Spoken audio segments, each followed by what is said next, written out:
Olá, seja bem-vindo ao programa Retrato da TV Assembleia, que tem o objetivo de apresentar para você o perfil dos deputados estaduais maranhenses, dentro e fora da sede do Legislativo. E o nosso convidado é paraibano de nascimento, mas tem um Maranhão no coração. Ele é advogado e, além de deputado, também é líder religioso, escritor e cantor gospel. E acreditem, já ganhou um disco de ouro pela vendagem de 50 mil cópias de um disco. Ele também é pai do prefeito de São Luís, Edivaldo Holanda Júnior. Agora vamos bater um papo com o deputado estadual, Edivaldo Holanda.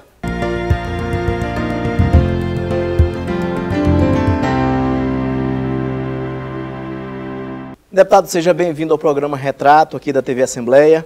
É um prazer muito grande, Ismael, estar aqui nesse programa que já tem uma repercussão muito boa no estado do Maranhão. Vários colegas já passaram antes de mim e me deram assim referências excelentes.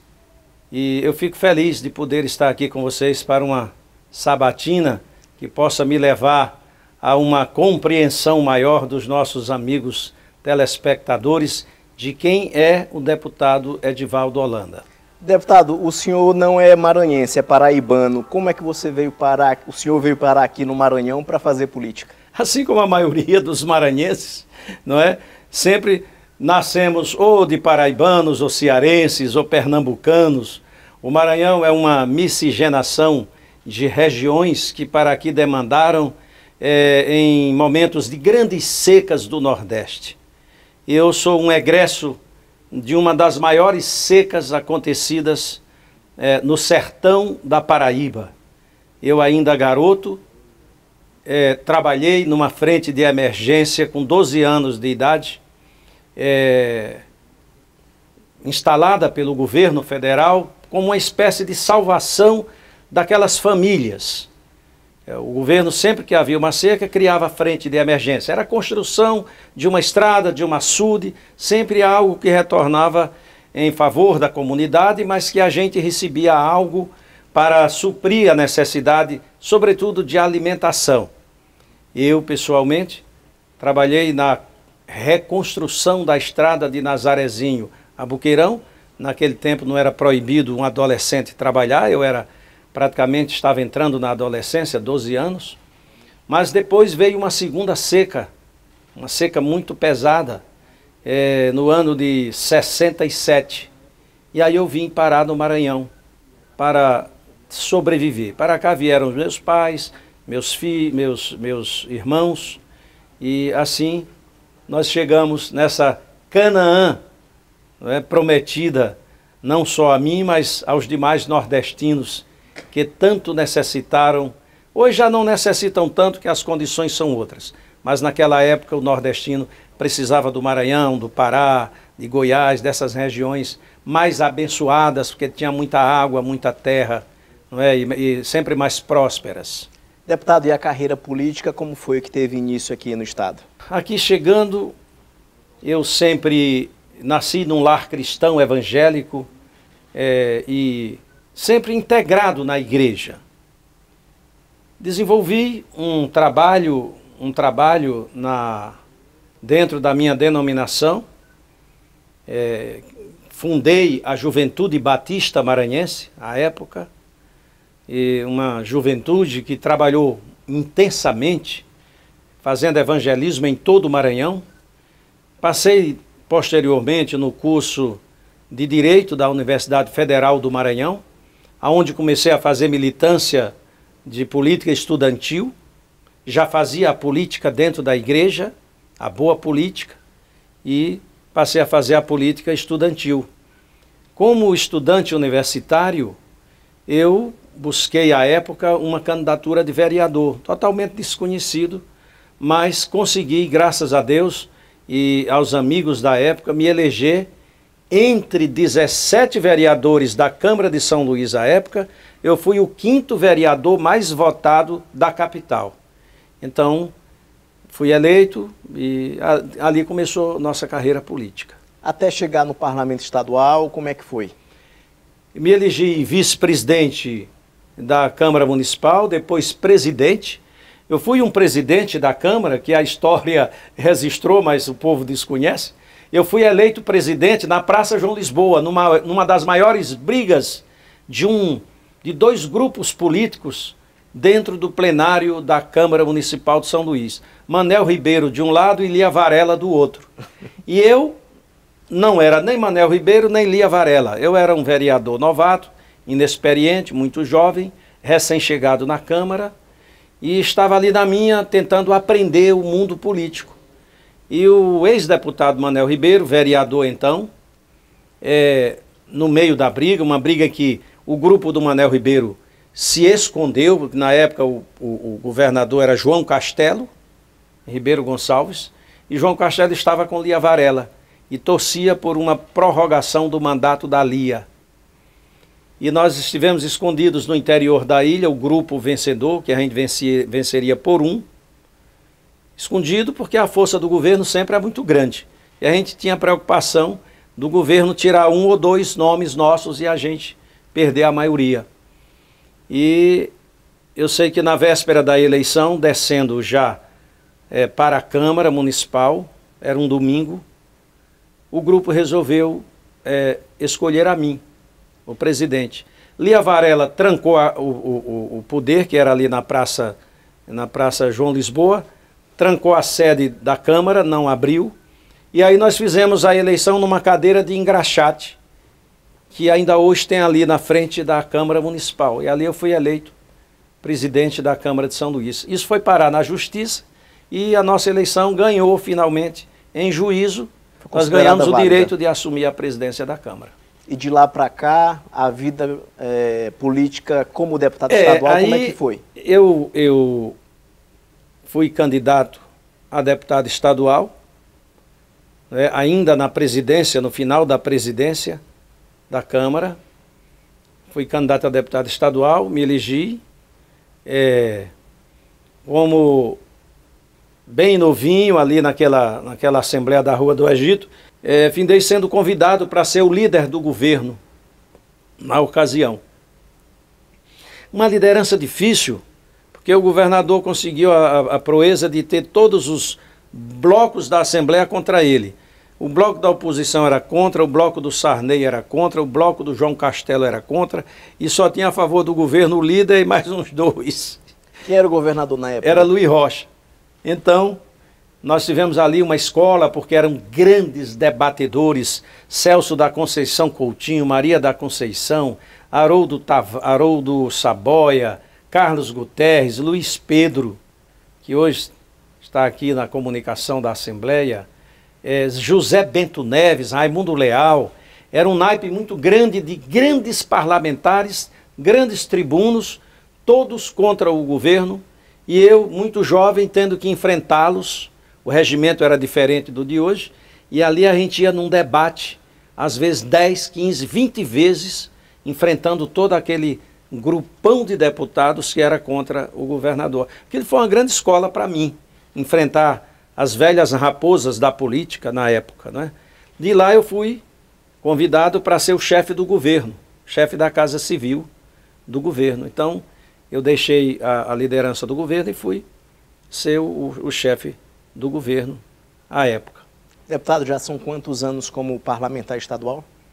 Entre política, eu não conto direito, entre vereador e deputado estadual e deputado federal, eu fui deputado federal constituinte, vão aí cerca de 40 anos, mais ou menos. Certo. É um bom tempo, né? Certo, obrigado, deputado. Estrada. Nós vamos fazer agora um intervalo e no próximo bloco você vai saber mais da trajetória política do deputado Edivaldo Holanda em diferentes governos aqui no Maranhão. A gente volta já.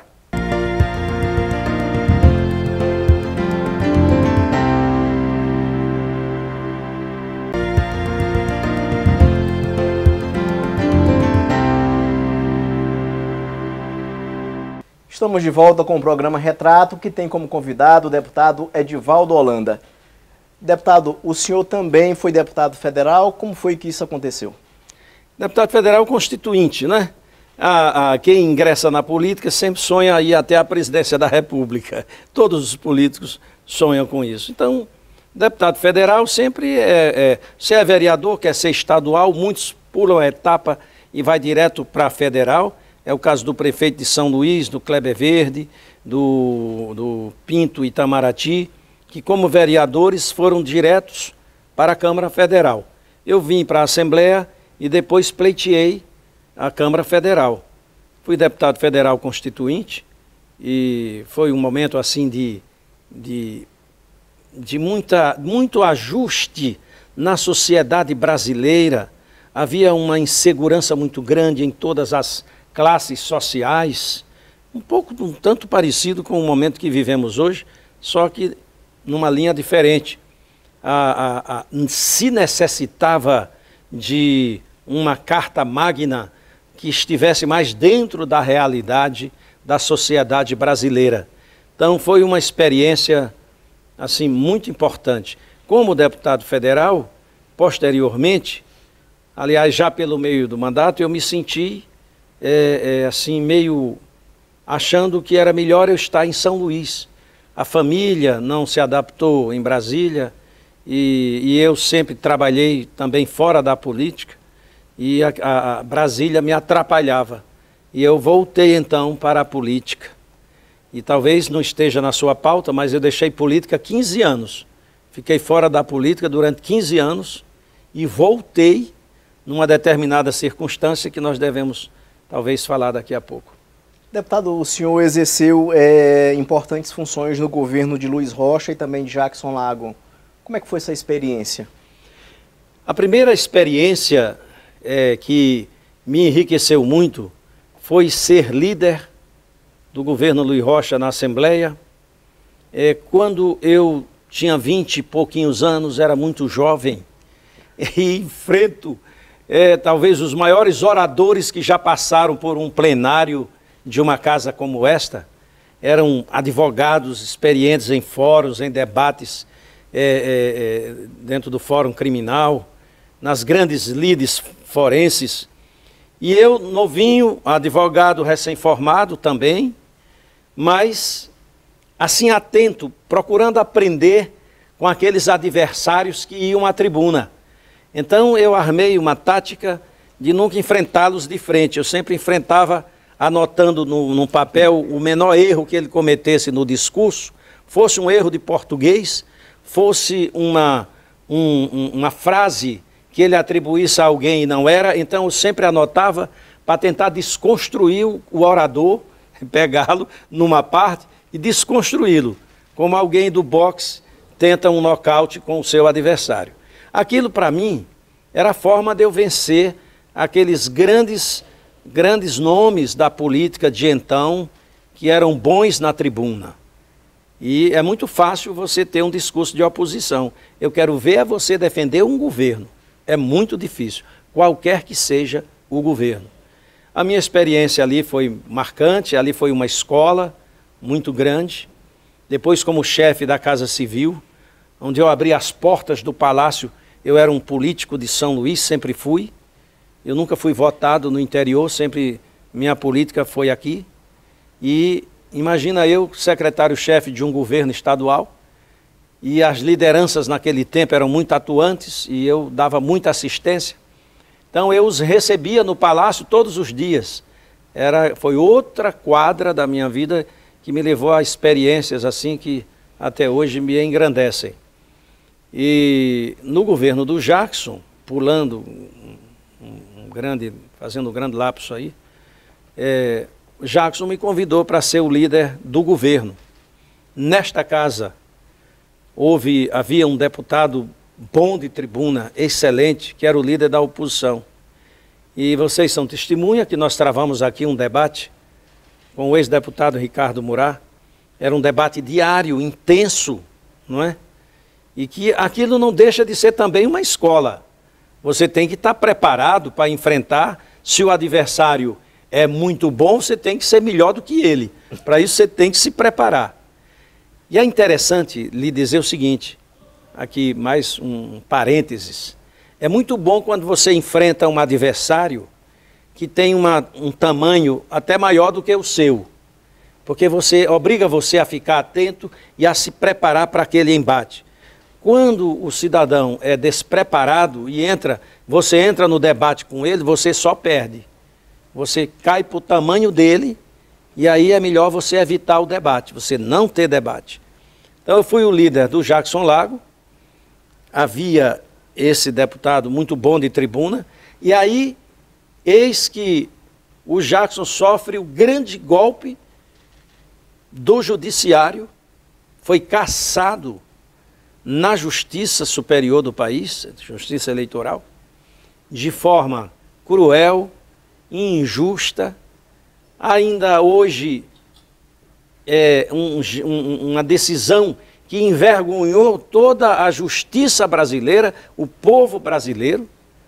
E aí eu me vi de repente na liderança da oposição. Aí inverteu. O Ricardo era líder do governo e eu passei a líder da oposição. Aí foi outro embate interessante, muito construtivo também para mim. Deputado, sobre o atual momento na política, como é que o senhor analisa agora a política nacional, por exemplo, em relação ao período que o senhor começou e esse período atual, o paralelo que o senhor estabelece? Nós vivemos hoje num deserto de lideranças. Não há liderança no país que leve ao coração das pessoas um alento, uma esperança do tipo assim: fulano é o cidadão ou a cidadã que vai nos levar a um porto seguro na presidência do Brasil. Nós não temos isso, infelizmente. Todas as lideranças nacionais, todas elas, você não vê exceção, as que têm condições, elas estão envolvidas na Lava Jato. Então é assim uma tristeza para todos nós. Eu venho de um momento político onde não se conhecia isto. Eu não tenho vergonha de dizer, na presença de Deus, eu poderia ser considerado para alguns uma figura muito inocente, não é? Para outros besta, mas eu vim saber que existia essa história que hoje a gente vê, aí com a Rede Globo, mostrando tudo isso. Impressionante como as coisas eram feitas e ainda hoje praticamente ainda tentam fazê-lo. Agora, o quadro que é tão ruim não pode ser desesperador, porque Deus, Ele comanda a história. Deus olha lá de cima e vê. Então Deus é quem sabe o que a nação brasileira precisa, o que o povo precisa, o que nós precisamos e quem é o Davi que Ele tem para indicar a nação. Davi era um pastor de ovelhas, lá humildezinho, lá no campo, e quando foi procurado, o mensageiro de Deus chegou, começou a olhar, disse: não, mas não é nenhum desses aqui não. Cadê? Não, o rei não é ninguém que está aqui, ainda tem alguém aí da família, nenhum, mas é um meninote que está lá no mato pastorando ovelha, manda buscar ele. Disse: é esse aí. Foi o grande rei de Israel, né? Governou com sabedoria, não é? Fez a nação prosperar, um homem segundo o coração de Deus. E eu acho que Deus tem algo para este país na hora em que o país chega no fundo do poço. Vamos aguardar um pouquinho mais na virada do ano, que Deus deve dizer: é esse aí. Certo. Deputado, o senhor é pai do prefeito de São Luís, do Edivaldo Holanda Júnior. Como é essa relação pai-filho na política? Isso nós acordamos logo antes dele ser prefeito. Primeiro eu tinha, como já lhe falei aqui um pouco antes, eu tinha largado política, eu estava fora da política 15 anos. E ele entrou na faculdade de Direito, na minha intenção, eu queria que ele advogasse ou fizesse um concurso para a magistratura. E eu tenho uma escola, vivia na minha escola, ou num restaurante que também tinha, o Oxente, comida nordestina. É uma franquia que eu criei quando deixei política, sem recurso financeiro. Achei que um negócio que não demandava dinheiro, capital, para você ter um estoque para vender, como se vende roupas ou eletrodomésticos, tal. Comida, eu achei que eu teria o dinheiro para comprar arroz, feijão, carne, fazia a comida do dia, transformava em dinheiro, no dia seguinte comprava de novo e deu certo. Então eu vivia no meu restaurante e auxiliava minha mulher na escola e o Júnior estudava Direito. E um dia ele chegou para mim e disse: papai, eu sou candidato a vereador. Eu disse: você não vai entrar em política. Você vai... Eu tinha um escritório, uma banca de advocacia no Monumental.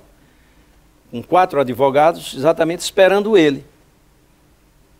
Eu sou advogado e fazia também o meu bico na minha banca de advocacia, mas esperando ele. E ele disse que ia entrar na política. Eu digo, então faça o seguinte, primeiro se forme e quando você se formar, você vai me dizer se vai entrar em política ou advogar. E eu pensei que não fosse terminar o tempo da formatura e ele se formou e chegou e disse, agora eu sou candidato. Eu tentei desestimulá-lo e ele disse, meu pai, eu deixo a minha profissão para abraçar a minha vocação, que é política. Aí me desarmei e disse para ele, então eu volto à política.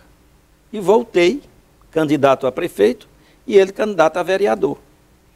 Tinha tudo para perder a eleição, porque a minha chapa, o meu partido era pequenininho, só tinha 27 candidatos, e a análise era que não faria o quociente eleitoral.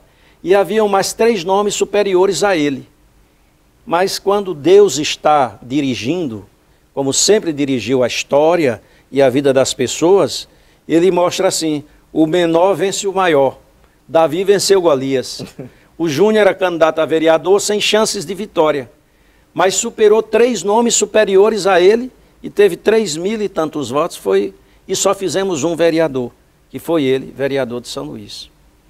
E aí eu voltei à política, ele se reelegeu então com uma votação 4 vezes maior do que a anterior, saiu para a Câmara Federal como o federal mais votado da coligação dele, o mais votado da capital, e aí Deus sempre conduzindo essa história, ele chega e diz que é candidato a prefeito. Foi uma luta que não vamos contar aqui, mas uma vez eleito eu combinei com ele, eu não vou à prefeitura, eu não vou às secretarias, eu não me meto no seu governo e você não entra na Assembleia.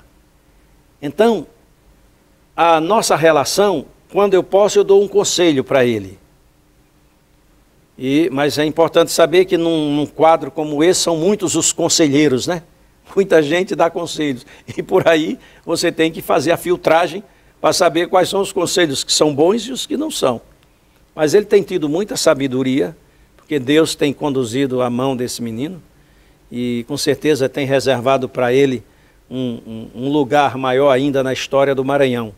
E é assim, eu sou apenas o pai e um deputado que falo de algumas obras, mas nunca me meto na administração dele, nem no primeiro, nem no segundo governo. Deputado, quando o prefeito Edivaldo Holanda Júnior é criticado aqui na tribuna, qual o sentimento de pai, de político? Como é que o senhor faz essa relação? Não, eu aprendi a separar, entendeu? A princípio, eu quis até entrar numa defesa destes discursos, mas depois entendi que o nível deles não cabia uma contestação, era um nível pequeno. Aí eu cheguei para essas pessoas e eu mesmo disse, olha, a partir de hoje, eu não mais, vocês estão livres porque eu não irei mais à tribuna contestar a palavra de vocês. E eu escuto, às vezes nem escuto, eu prefiro falar do que é bom, não é? E isso eu faço na tribuna em relação ao governador Flávio Dino, em relação ao prefeito. O governador Flávio tem dado uma gigantesca colaboração a São Luís, foi um compromisso dele, ele tem cumprido esse compromisso, ajudando a São Luís, e é disso que eu falo aqui, me limito a fazer isto, e não escuto o que os outros falam, e a caravana vai passando, né? Certo, obrigado, deputado. E no próximo bloco você vai saber como tem sido a atuação do deputado Edivaldo Holanda no exercício do mandato parlamentar. Vamos falar sobre o tratamento do câncer que ele está fazendo. Além disso, vamos conversar sobre a vida de escritor, cantor e os planos do parlamentar para 2018.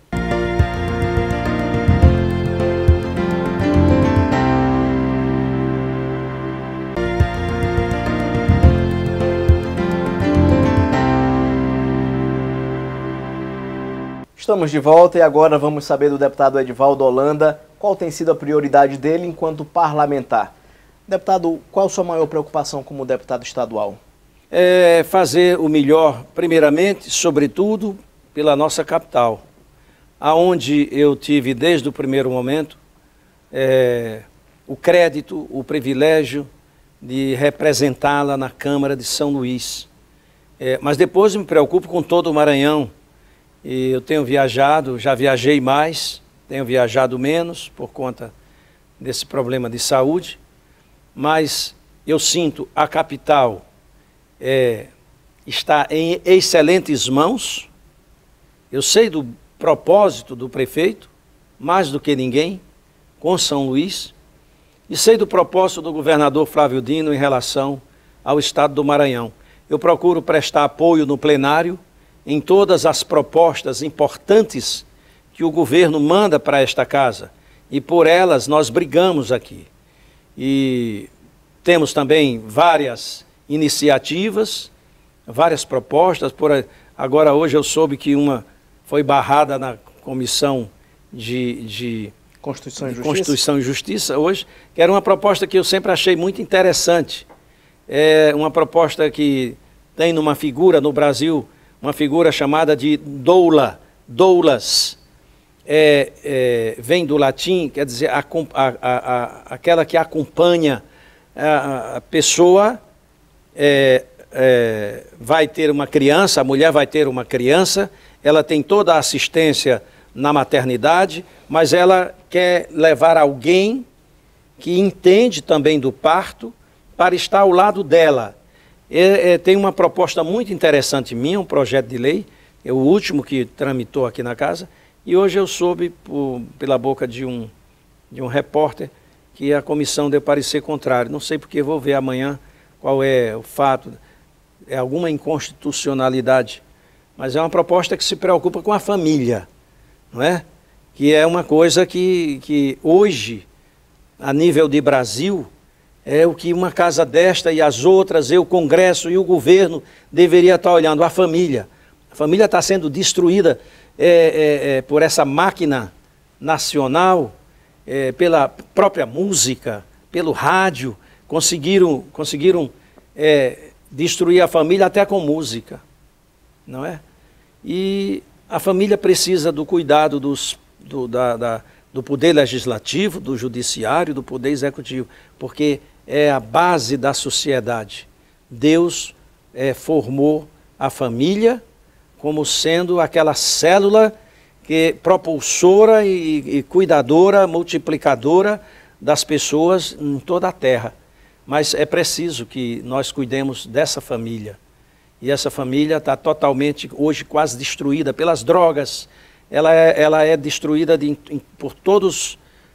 por muitas iniciativas que vêm de fora, não é?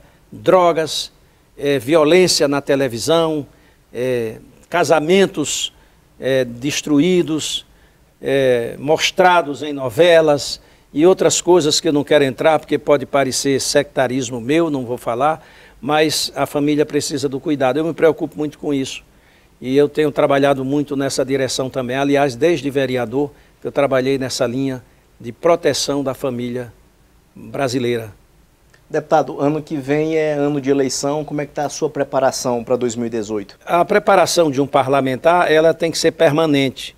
Desde a hora que você se elege, com o seu trabalho. Você não pode ser pego de surpresa ou de repente sair de surpresa. Você tem que estar sempre cuidando das pessoas, cuidando de alguém. Por isso você tem um gabinete, você tem assessoria, e você tem os encontros, as visitas, a igreja, a comunidade, as festas, entendeu? A mídia, hoje a mídia social, muito importante, e através disso você tem um preparo permanente para uma eleição. Claro que chega um momento que você tem que intensivar esse trabalho.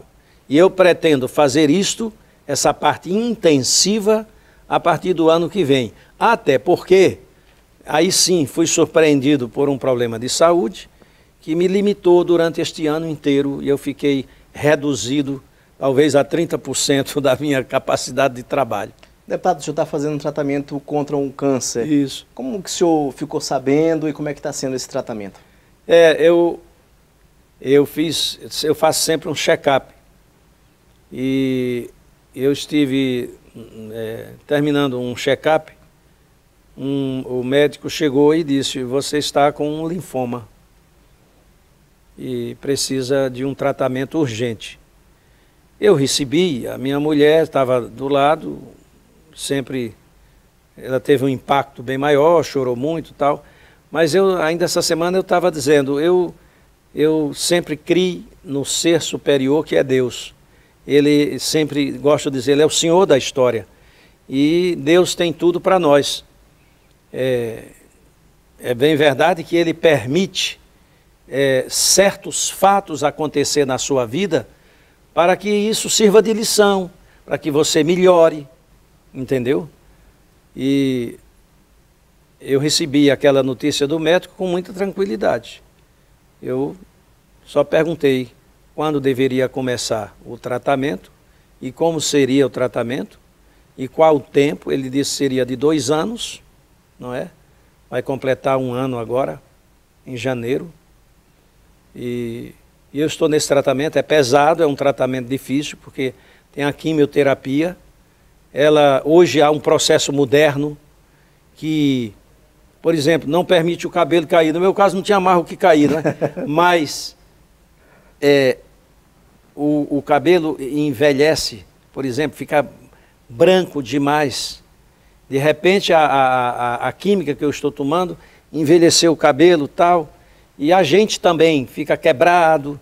Aquilo são 15 dias que você tem de uma reação muito dura, soluço, constipação, enjoos. Os efeitos colaterais. São os efeitos colaterais e você tem que conviver com isso.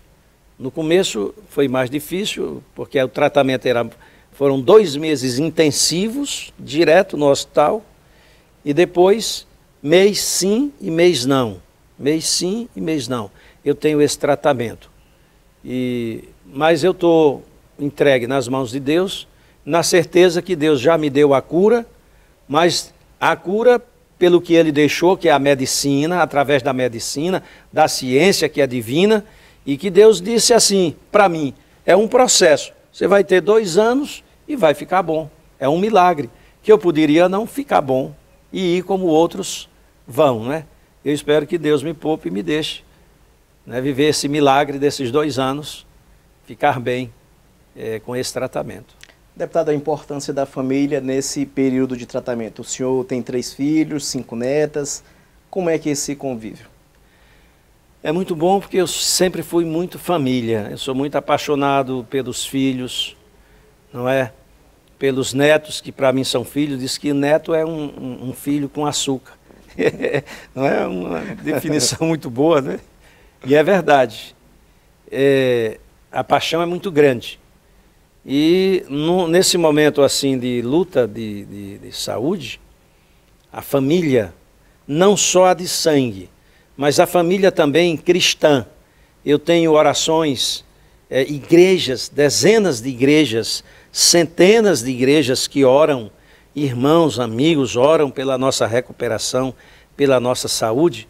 E eu digo que esse é o maior e melhor remédio para a cura, é a oração. Então eu vivo dentro deste clima divino, de oração, de apoio, de aconchego, e a família sempre presente ali conosco. Isso dá para nós assim uma confiança muito grande. A autoestima fica sempre elevada, ela nunca cai. Deputado, e a vida de cantor evangélico? O senhor já produziu 4 CDs, vai lançar um esse ano também, que é o 5º, se eu não me engano. Como é que é essa vida como político e também como cantor evangélico? Muita gente não crê, mas nós temos o seguinte, nós temos Deus, que é o Criador de todas as coisas, do universo, é o autor da salvação, Deus Jesus Cristo, Filho dele, para salvar toda a humanidade, e nisto nós cremos. Mas nós temos também o que se chama o inimigo das nossas vidas, das nossas almas, que é o diabo. O diabo, ele tem as artimanhas dele. Então o diabo procurou me atingir numa das coisas que eu sempre achei mais assim, me deleitei que era louvar a Deus desde criança com a minha voz, e o inimigo procurou me atingir ali.